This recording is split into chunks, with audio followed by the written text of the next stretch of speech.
in Ukraine directly involved in a sense that we're getting refugees. Today, the first refugees arrived to Berlin, the first refugees from Ukraine since the war began, and that means since like 2.5 days, more than 100,000 people left Ukraine to east, like to Poland, Moldova, Romania, all those countries, and they go more towards West Europe and also to Germany. But let me start with just brief updates about the situation. And I will give enough time for questions.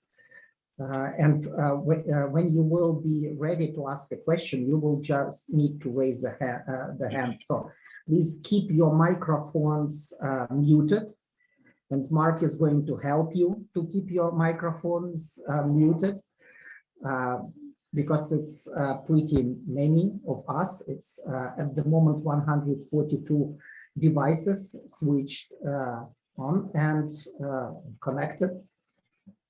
So please just indicate your question by raising a hand, and then you can unmute and talk. Or you can, or even if you are able, try to chat to write a question in the chat. Maybe it will be even easier to work like this. So to be honest, the Russian government tricked many people here in Europe, because even I would say even including me, I was monitoring the news in Russia very well, or very carefully, and about like 1 week ago, 1.5 weeks ago, if you would ask me, will the war in Ukraine begin? Will the Russia enter Ukraine? I would say no. And the reason for that would be, usually you prepare your people, if you go to war, you prepare your people for through some propaganda that you do in your state TV or in your media channels.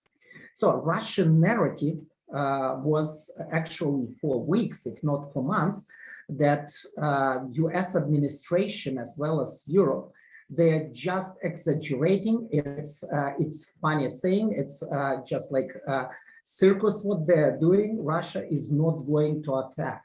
So with other words, Russian people, they were getting the narrative that Russia is not going to attack. The US administration and intelligence and NATO intelligence services are just making that up based upon some fake news or wrong motivations. And then suddenly, about a week ago, the narrative changed. Putin said for the first time about genocide in eastern Ukraine, in this self-proclaimed republics of Donbass, Donetsk and Lugansk. And the narrative was very rapidly changing into Nazis in Ukraine, drag addict government, and etc. So they are killing or genociding Russian population of eastern Ukraine, and we need to do something. And then Putin, as you know, said that the government, that these republics are recognized by Russia. The parliament of Russia also recognized these two republics as independent countries with the territory that is even larger than that what they were holding. And even then, nobody could believe that Russia goes for war. I was feeling very bad about that narrative and threatening, but still I couldn't expect that something happened. Now, just imagine, it was Wednesday night in Berlin. I was on the phone with a Christian pastor in Lviv, in West Ukraine, and then was the one who helps me to oversee the Messianic congregations, helps us to oversee our Messianic congregations in Ukraine. And both of them, they were telling me, there is not going to be war, so Russia is not going to attack. So with this idea, I went to bed and I woke up to the war in Ukraine. And so it happened it happened pretty suddenly, but I think that even your government was caught by surprise, because their strategy was, we are going to talk a lot about Putin's plans, and it would stop him from doing that. So our policy of being so transparent about all this would stop Putin from doing that, from making that real. It didn't stop him. And since then, we see this dramatic development in Ukraine, as Ukraine is slowly ceasing to be an independent country, as Ukraine slowly is moving toward being a satellite of Russia, at least from Russian perspective. It's not just about Ukraine, as you understand. It's a war of Russia with United States and with NATO.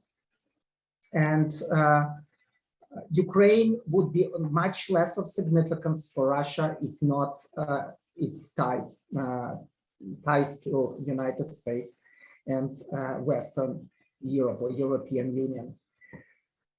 Well, I understand it's much politics. I'm not going to say much more about that unless you will have any questions in this regard. I will just their most recent updates in Kyiv, capital of Ukraine.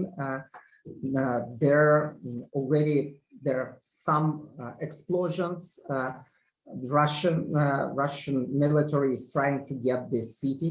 Some cities are taken, some towns are taken. Military infrastructure is destroyed. Okay, sorry, something was strange. Anyway, our friends from Ukraine, they report about many people who are dressed like Ukrainian military, or dressed like normal Ukrainians, who are just throwing grenades or trying to attack military and doing some other acts of sabotage. So the war there is very smartly led by Russian military, and people here or politicians here, they are talking that, well, it's Russia is not taking Ukraine as quickly as they were supposed, what they were hoped to. I don't know. There is a plan, and the Russian military, as well as the Russian leaders involved, they are very smart and very tricksy. So I would not trust in any like weakness that some people would like to see in all this. At the same time, Putin wants to go probably in history as great Tsar, but not as bloody Tsar. So just to do more active war on the streets of big cities would be a bad thing. So many people would die, and that's why probably it's the war on the streets is avoided at the moment, just to exhaust the defense forces of Ukraine. What bothers me is that a couple days ago in his speech, Putin was threatening the United States and other countries of NATO that if they will interfere, he will retaliate. They will retaliate in the way these countries never experienced that before. And he also indicated that they are nuclear power, nuclear weapons country. And I would I would not doubt that he would use it in case he wants to. So it's pretty dangerous development. Yesterday, Russia threatened Finland, this like peaceful northern country in Europe with very like peaceful people, much land, a few people. Russia was threatening Finland, that belongs to European Union actually, that if they will try to get into NATO, there will be military consequences. Just with plain text, anybody who wants to associate any country that wants to associate itself with United States or with West will see the wrath of Russian Federation. It's my assumption, and that's what I see then, as well as many other people reading or getting this news or hearing these statements. Now to the situation is related to the believers there.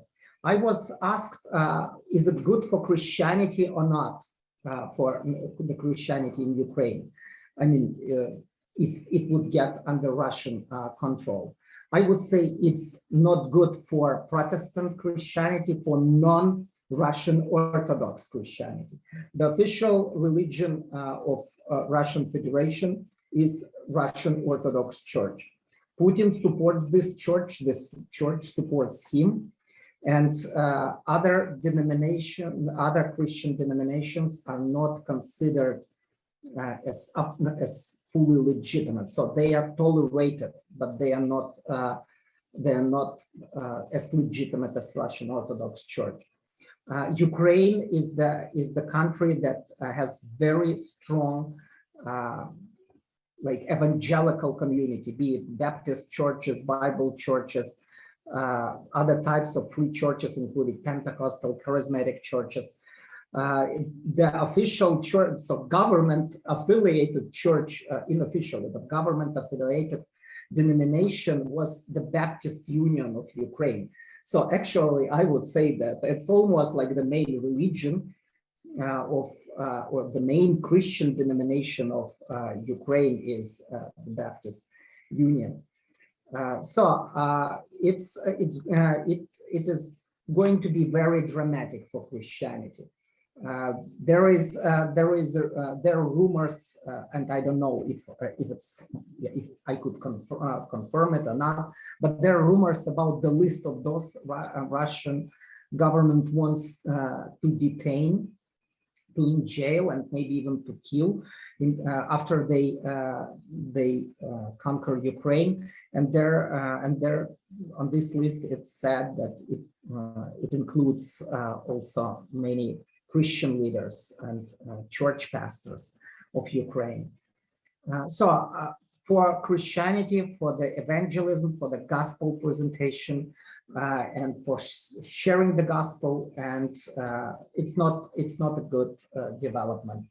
I mean, pragmatically or logically speaking, unfortunately, because we know Russia was gradually closing doors for spreading the gospel, for publishing Christian materials, etc. So it's very unfortunate development in this regard. I was also asked, how is it going to be to Jewish people? And my first reaction was, in Russia, Jewish people live in certain like peace, and anti-Semitism is there, but not necessarily so strong officially. So there is no official or government-sponsored or supported persecution for the Jewish people in Russia. So Russia is not an enemy of Israel, so not an ally, but not official enemy as well. So there is some peace between Israel and Russia. But if we consider that the president of Ukraine, he is Jewish, The people like Major of Kiev, as well as many people in parliament and many ministers or many members of the government of Ukraine are Jewish. I would say Ukraine is the most Jewish governed country in the world at the moment, besides Israel. Even a couple years ago, the president, recently, the president and the prime minister, boss of the country, they were Jewish, and it was and at that time Ukraine was the only country in the world besides Israel with Jewish president and Jewish prime minister. So Jewish people in Ukraine, they are very much involved in political power, so in government, in business, and etc. So it's going in Russia. It's not the case. So I assume it's going to change, and I don't know how it will impact Jewish community. That Russian government says that Ukraine is led by drug addicts and by junta and by Nazis, so Jewish Nazis. It's weird, but for this brutal propaganda, all tools are very acceptable, I assume. Now, talking of Messianic movement there and Messianic congregations, I'm in close contact with Messianic congregations there and with those involved with Messianic congregations. We try to see how we can help. We are preparing bridges for to bring Jewish people as well as Jewish believers in Jesus out of the country in case they need to seek refuge. So the Messianic leaders there, they are sending their members, if possible, toward the West Ukraine, where it's a little bit more safe.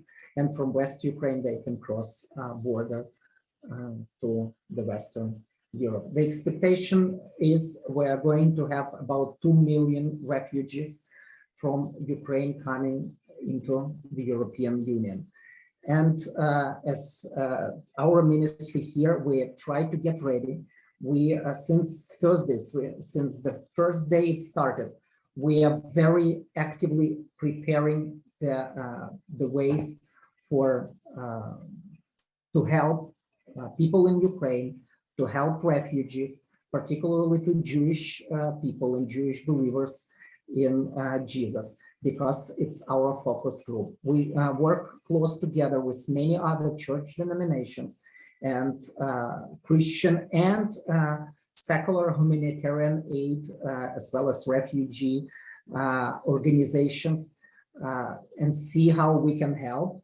We are relatively small in comparison to other organizations, but we want to do something on a Jewish dimension of this, providing help for Messianic Jewish congregations, Jewish Christians, helping Jewish people to get to Israel and to make Aliyah, just bringing them to Western Europe and then maybe bringing them to Israel. In this regard, we work with Christian pro-Israel and with Israeli organizations that are going to care for immigrants, Jewish new immigrants to Israel from Ukraine. Right now, it's impossible to fly from Ukraine, so the only way even for Jewish people and for Israelis to get to Israel is to cross the border to Europe and then go to the airport there. So we, yesterday, our partners in Poland sent buses already since 2 days.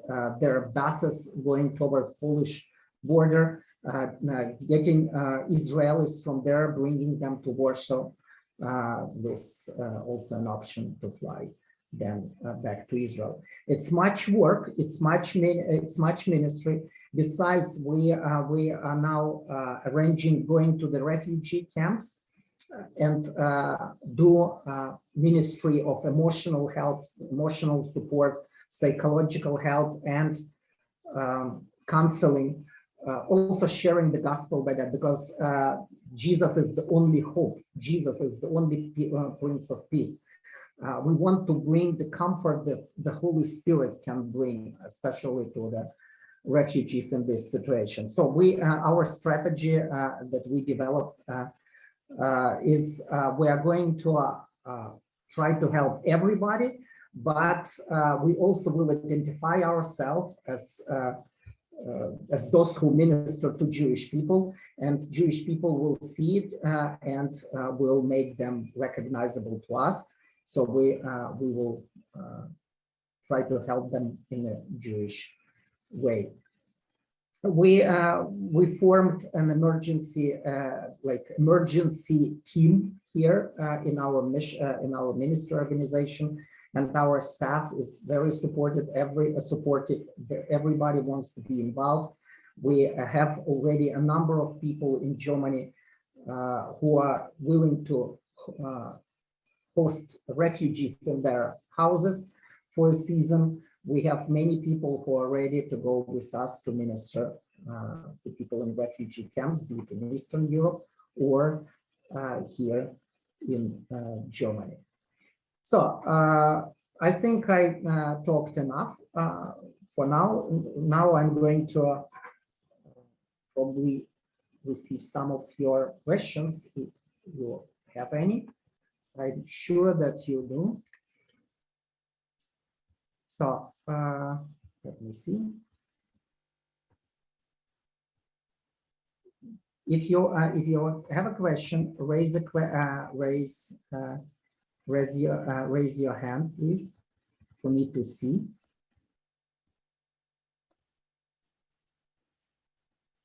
Or chat.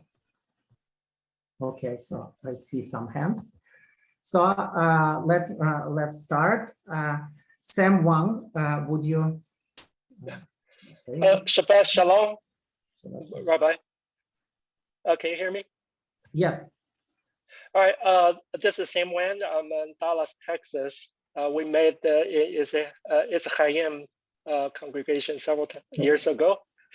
Yeah. I have a question. A month ago, Israeli government announced that will pick up 87,000 Jewish from Ukraine if a war erupts.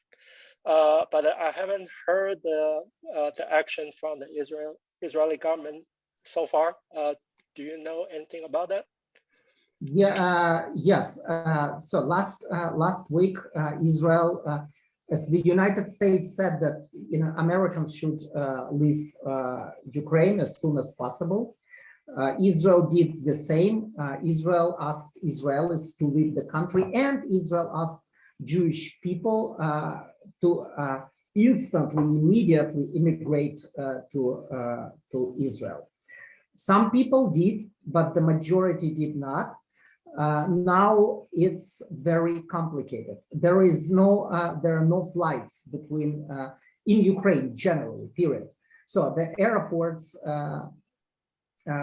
military airports, are destroyed, and because there is war, there are no flights. Even airlines, they avoid flying over Ukraine. So there is no possibility to go to Israel from Ukraine directly at the moment.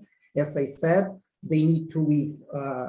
They need to leave Ukraine by land and then fly to Israel. And it's the same for Israelis as well as for Jewish people who want to make Aliyah.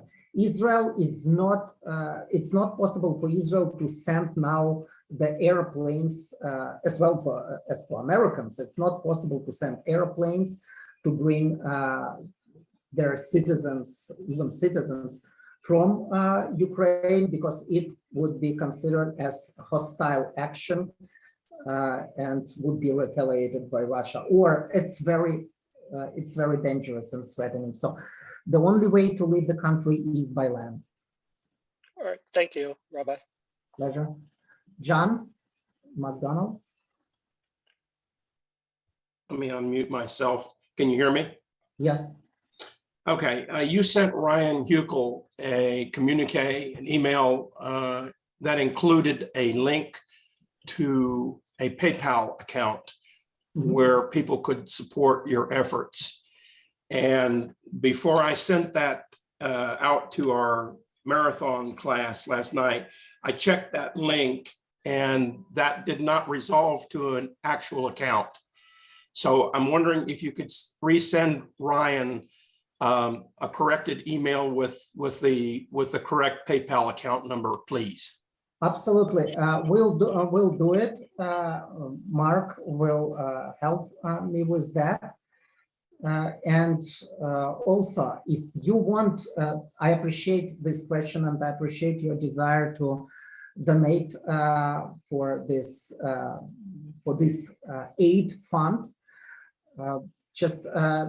Yes, the link didn't work. I noticed that because the link worked at first, and then PayPal changing probably the links every once in a while. Please reply to this email saying that you want to donate something, and we will send to you the appropriate way to do it. Okay, please do this. And by the way, because this account is in Germany, in Europe, you're not going to be able to receive a tax deductible receipt. If it's important for you, you can support efforts of American-based ministry organizations in this regard, such as, for example, Chosen People Ministries.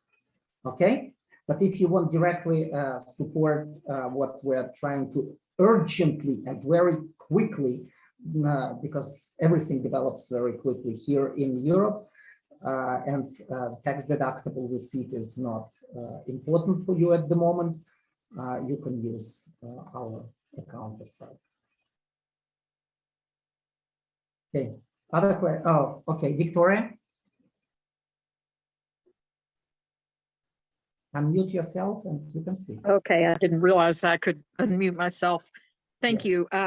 Yeah, I'm really interested in what you perceive as being the most needed to pray for, to pray about, particularly family or friends that you may have there, Vladimir, but also, do you have a sense that this has to do with end time prophecy?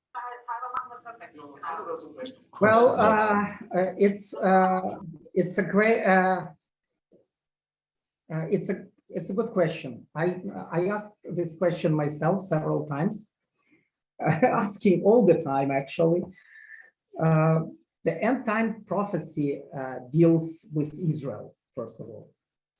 So there is a missing link for that to be end times.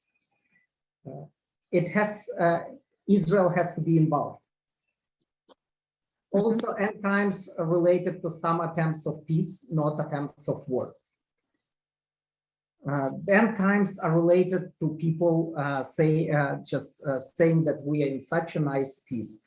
And end times wars related to everybody going against Israel. So all nations united against Israel. So is it end times right now? I'm not sure. Is it a preparation for some end times? Yes. Could Putin be the Antichrist? I'm not sure. He's not Jewish. But Antichrist means he, at least from my perspective, he needs to be recognized by Jewish people as the Messiah to some extent. So I'm not sure that Jewish people are ready for this face thing to recognize him as the Messiah. But anyway, it's a preparation. I would consider that a preparation.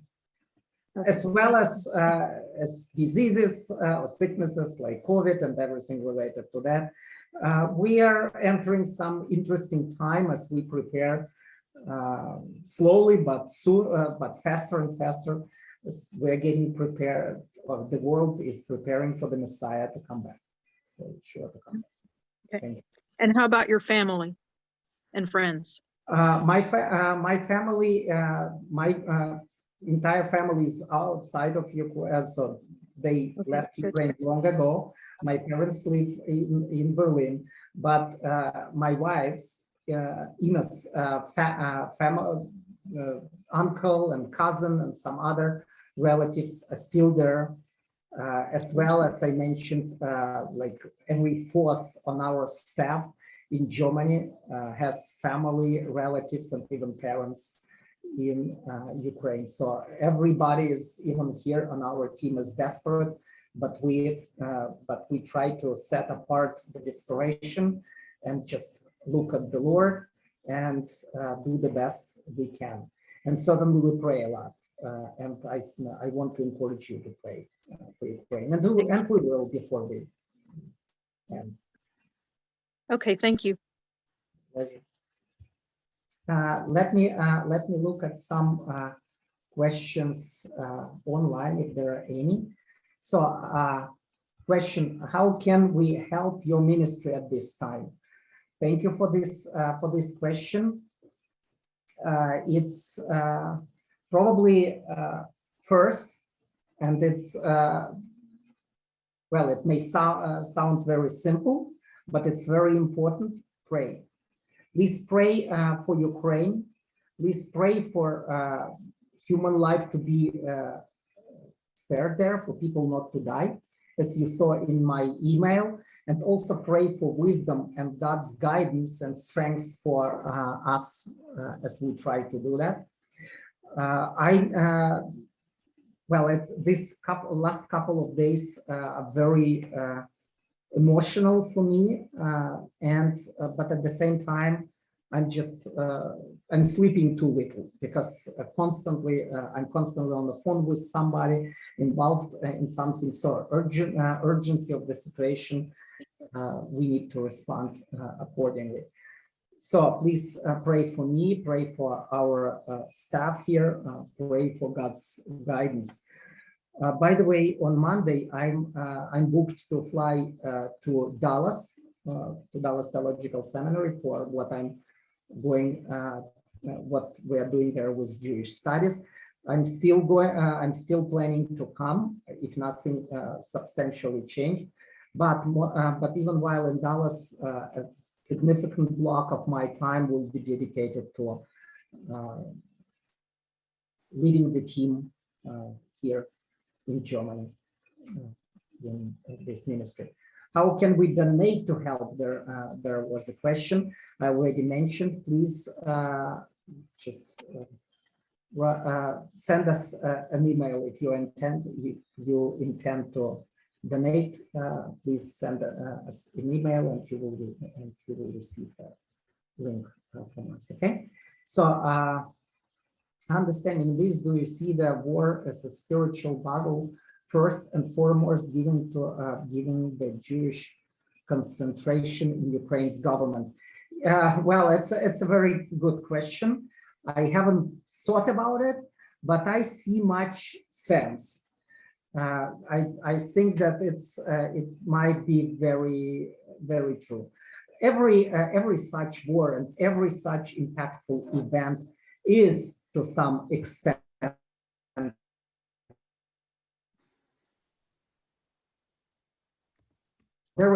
we see spiritual battle behind all this.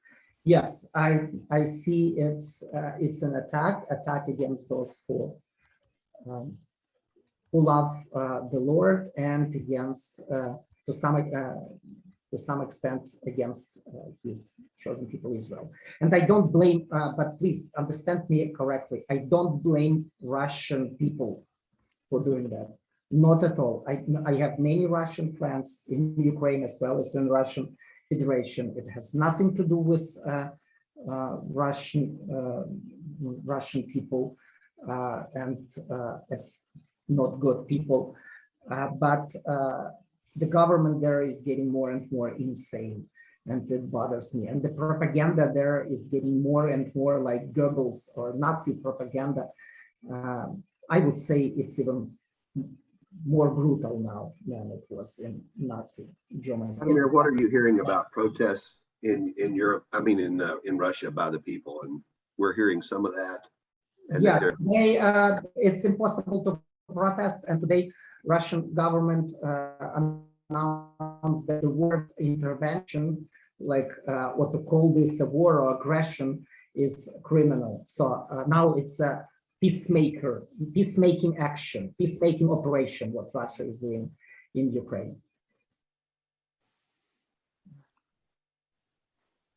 Is there a website or email string that can update us with prayer requests? Excellent question.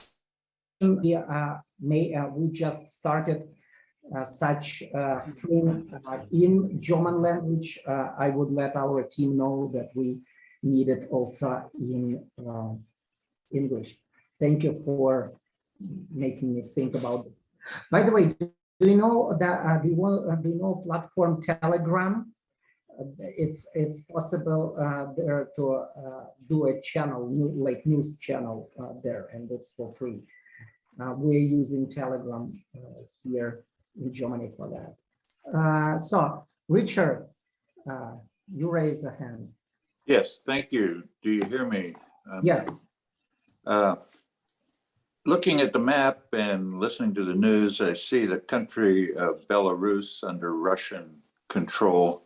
Do you have friends, acquaintances in Belarus, and do you see a similarity in it's what's happening with the Ukraine, the country of the Ukraine? Thank you, Richard. It's yes and no. Well, I would say rather no. Belarus was always has always been under the rule of their president, and Belarus is dependent of Russia a lot, and in the uprising there, their president went to Russia for help, and Russia helps, but there are always strings attached. So Belarus is very dependent of Russia these days. So there is no even comparison. Ukraine was trying to be really independent of Russia. But it made her dependent on Western countries, including United States and European Union. And unfortunately, none of those were willing to embrace Ukraine more. And even now, it's, so many people in Ukraine, they consider West betraying them, unfortunately. So, but Belarus is Russians, almost like Russian satellite. It's where Putin wants to see Ukraine also. Thank you. Bill, you raise it well? Yes. Yes, can you hear me? Yes, very well. Thank you, Vladimir, for sharing. I've been in Jewish ministry for decades. I know. I know of you. I'm coming to Dallas in March. Anyway, from my understanding, the history of anti-Semitism in Ukraine has been one of the worst countries. You think of the in terms of brutality, and I think of Babi Yar, which is just outside of Kiev, right, where the Nazis rounded up 33,000 Jews and shot them to death. It's a lot of shooting, and buried them in a big ravine.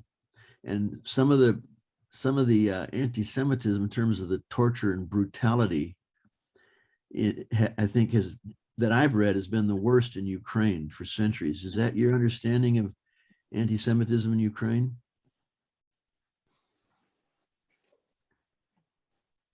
Anti-Semitism in Ukraine is, from what I know from history and from like experienced. Well, experience is more recent. Ukrainian anti-Semitism is a mixture of, as well as Ukrainian culture is mixture of Slavic culture, like old Russian culture, or Russian Orthodox or Ukrainian Orthodox Christian culture, and Catholic culture, Polish culture. So it's a huge mixture of that all. So the anti-Semitism in Ukraine embraces many parts of those. It's very multifaceted. But also Jewish people have a long history in Ukraine, as Ukraine was part of Poland. Babi Yar, it was by Kiev, now it's almost in the center of Kiev. And as you correctly pointed, it was the place of the first mass shooting of such size done by Germans, not by Ukrainians at that time. But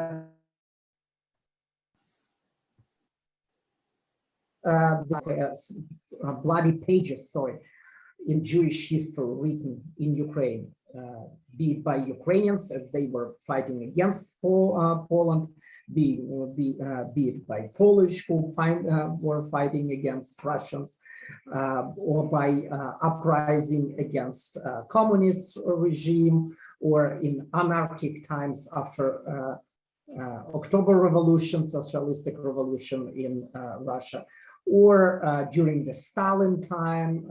Well, but again, it's not just Ukrainian phenomenon. It's like mixture of different influences in that country. Unfortunately,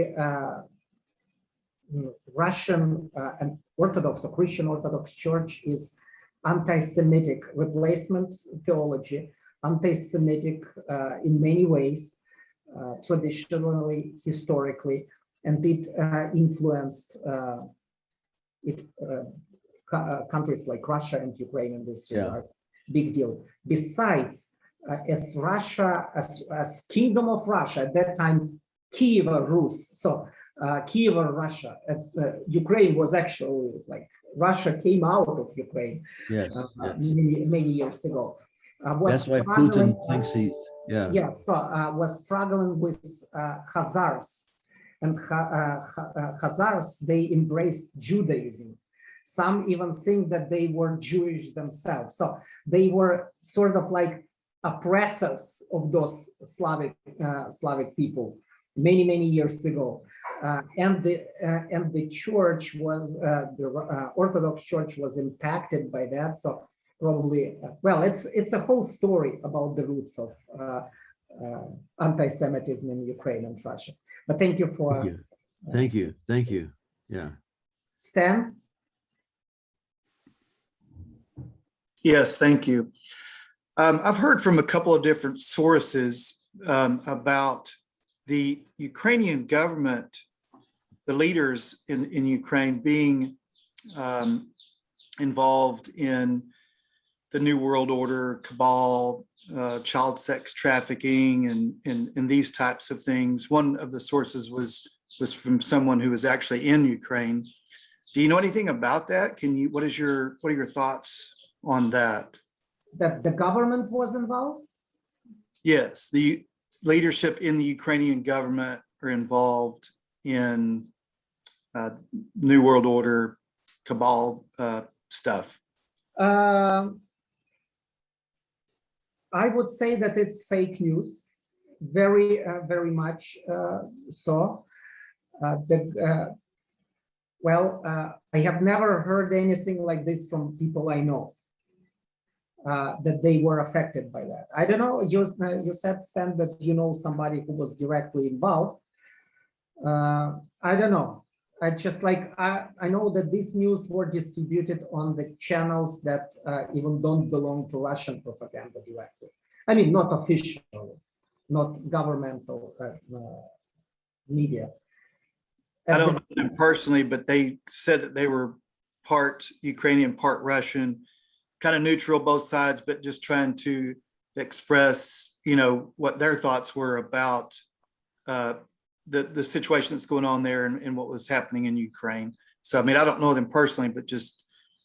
Well, I think it's a propaganda and fake.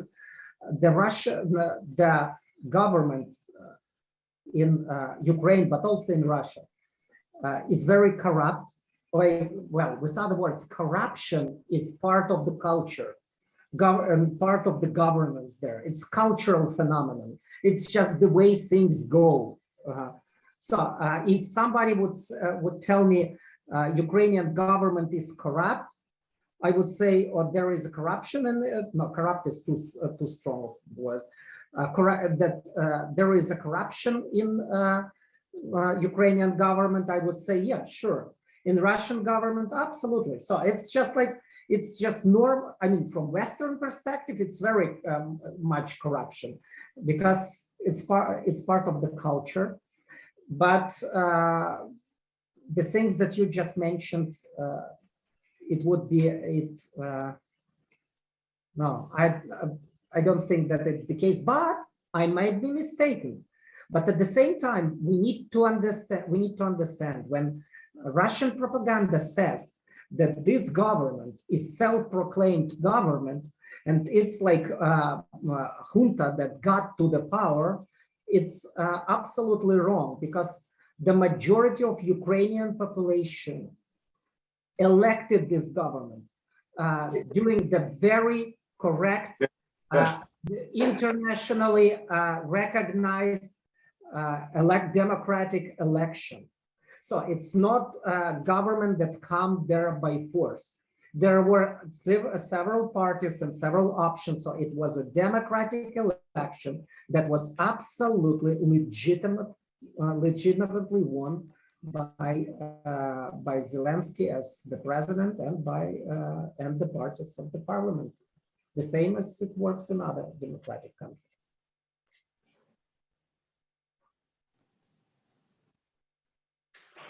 And yeah, so I know that Clayton was waiting for a while, right?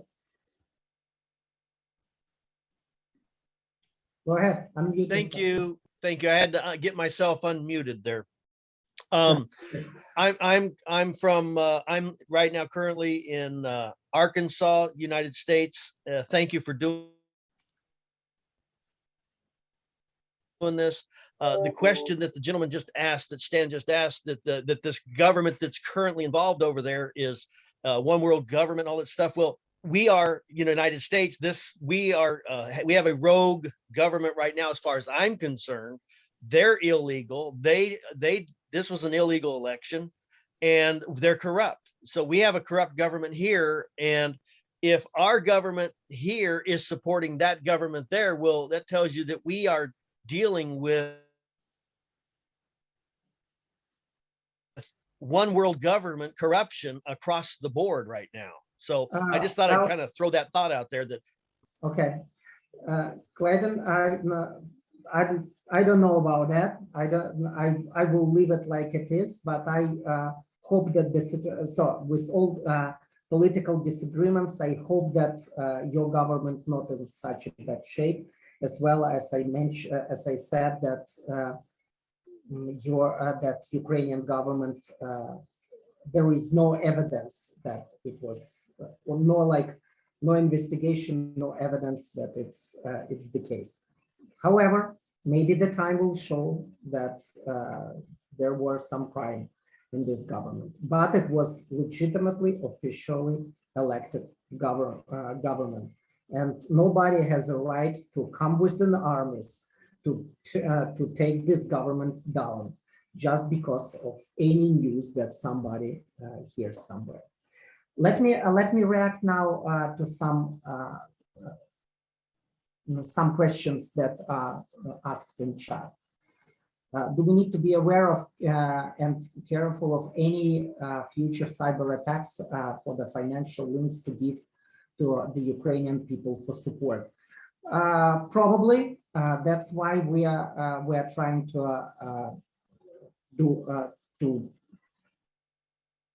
spend money here to bring things there. And if we want to deliver money to the people in Ukraine, we are going to do it in cash. But we need to think how to do it, because it's very difficult now to exchange foreign currency in Ukraine. It's worse situation. It's pretty challenging. It is your sense that Russia is allowing people to leave the Ukraine, or are they trying to block the borders? We have relatives trying to flee to Romania. Russia surrounded Kiev, but not necessarily because they try to block people from leaving, but because they try to take the city, and it's probably part of their strategy. The Kiev government asked people not to leave, because there are many saboteurs, some people who try to pretend to be Ukrainians, but they try to harm Ukrainian military and to destroy electro stations and electric plants and what is necessary infrastructure. But Ukrainian government also told that people, that men between 18 and 60 years of age cannot leave the country, because country is mobilizing men for war. I know that people in Ukraine they still can move toward west, also through many they're in southern Ukraine. But it's very challenging now with the transportation, because everybody tries to get there. That's what I know from my sources there and from my friends.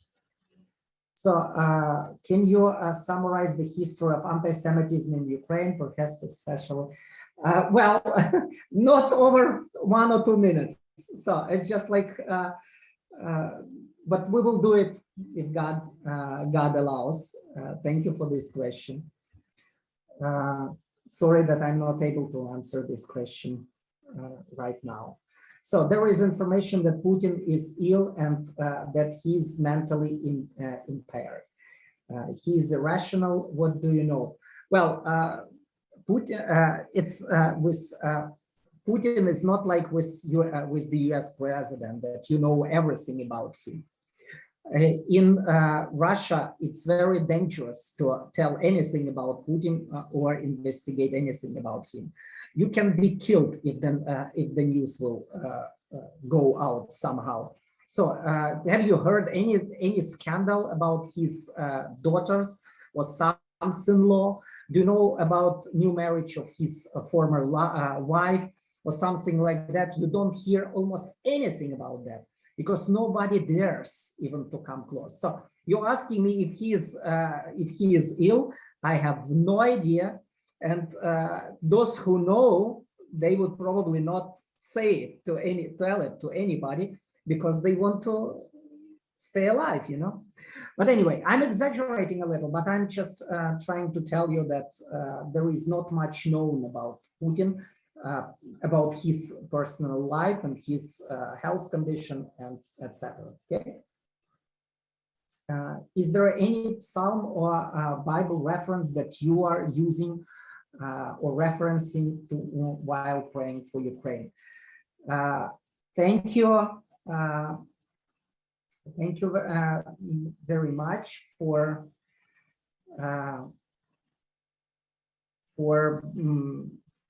this question, because I think it's very important. It's the key to pray for Ukraine. I don't use a particular psalm or particular Bible passage. I just pray. You know, when I read the news from Ukraine or about Ukraine, I sit and I'm almost with tears. I'm with tears in my eyes. It's so emotionally depressing, actually, and it's so painful for me that I just like I need to stand up. I need to start praying. I need to do something, and I'm more like man of action. So I just like I need to do something. And when I start doing something, what Jesus would do, as I understand, I get an inspiration and comfort from him. Some people start praying and experience the same. We need both prayer and we need action. So when I pray, I just pray. I think as David did in Psalms, I just say what I feel, how I feel it, and how I believe it. Certainly, I quote some passages from the scripture, but as God leads me, as His Spirit moves me to pray. And again, I'm not speaking against using psalms or particular psalms, not at all. It's just not my style. But if you feel or you consider some psalm more important, just it's probably the Spirit of God leads you this way, and that's great. But praying for Ukraine, also please pray for the Spirit of God to be poured out on the people there, Ukrainians, Russians, everybody. Please pray for God to visit Russian government and even Putin, even at night, talk to him to stop this war. Please pray for people to recognize and acknowledge and to worship and start worshiping Jesus as the only Prince of Peace. And please pray for people getting revelation, for the gospel to be preached, and for a special miracle of God for Russians and Ukrainians. We just think, I preached at my congregation this morning. It's already evening here in Germany. I can see that I believe it's possible for God that Russian military and Ukrainian military, they will suddenly hug each other and will go together, and there will not any more division or animosity between these two countries and these two people. Besides, in Ukraine there are many Russians, and in Russia there are many Ukrainians. It's just God can do a miracle. It's like in the Bible. You remember God put like certain blindness on the eyes of soldiers, and they were marching somewhere. They didn't know where they're marching. They came to the place they didn't expect to be. So maybe God can do something for Russian military. They would march and they will come to Moscow, and they will be happy about that. And please pray for supernatural intervention of God and for His peace and the peace in the Messiah to be manifested. Okay. So what is your Telegram account and Telegram name? We will send you the name as soon as this news channel is in English. What is the YouTube channel for afterwards Zoom meeting recordings? You will get it the same way you got this email. You will get the YouTube channel. If you want to visit it sooner, go to YouTube and look for Our Jewish Friends. Our Jewish Friends on YouTube. It's like a nice tree, like a Torah on a golden background, and Our Jewish Friends. That's the name. Okay. So, do you think that Ukraine is just the first country to be taken, or do you think Putin might go beyond just Ukraine? He might. I don't know. It's all very unpredictable. He can get some new appetite. As we make fun here today in Germany or in Berlin, that we will do this and that if Russians not coming by that time yet. I mean, in a couple of months. We don't know. We laugh, but we don't know. I mean, Europe is not. It doesn't have a strong military to protect itself, so it's an easy prey for those who want to attack.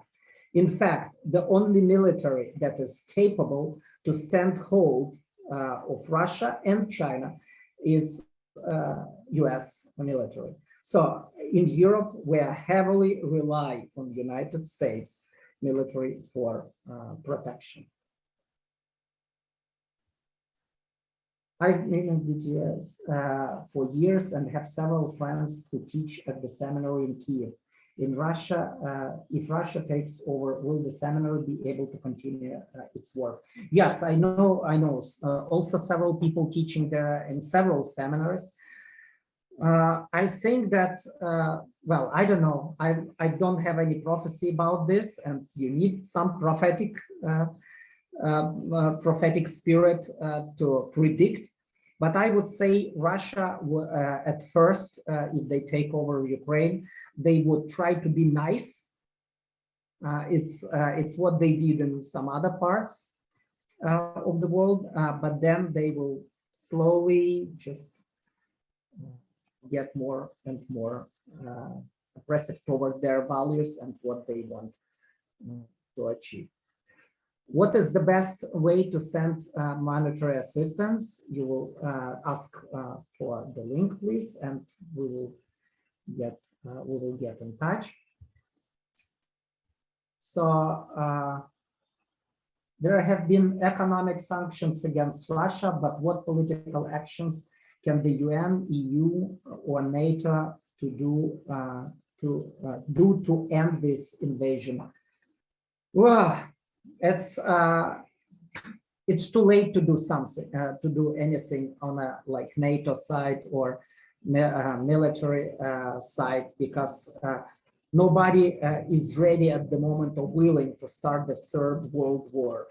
And if just to intervene military now in Ukraine, it means it would automatically, and Putin was pretty clear about that, it would mean starting the Third World War, and the nuclear weapons might be used in this case.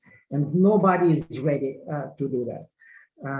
NATO, in my view, should react about a year ago, a couple years ago, and station the military there in Ukraine previously. It could change the course, but everybody hoped on peace and Russia to be also on peace and not to be scared by all this. I think it's too late to do something on the military side. Sanctions can hurt Russia, but they are very useful for Putin because common enemy unites. And in Russian culture, people under sanctions, Russian people, they would be united around their Tsar, around their government. It's just for politics in the country, inside politics, it's very useful for Putin. They are not afraid of sanctions. They just don't care, unfortunately. So, but politically, it's probably the right thing to do. Just in Europe, sanctions will hit many people here in Europe at the same time. And still, I think that it's a statement that must be done. Although it doesn't. I don't have much to say politically, but in prayer, I have much to say while talking to God. So I think that's all with questions for now.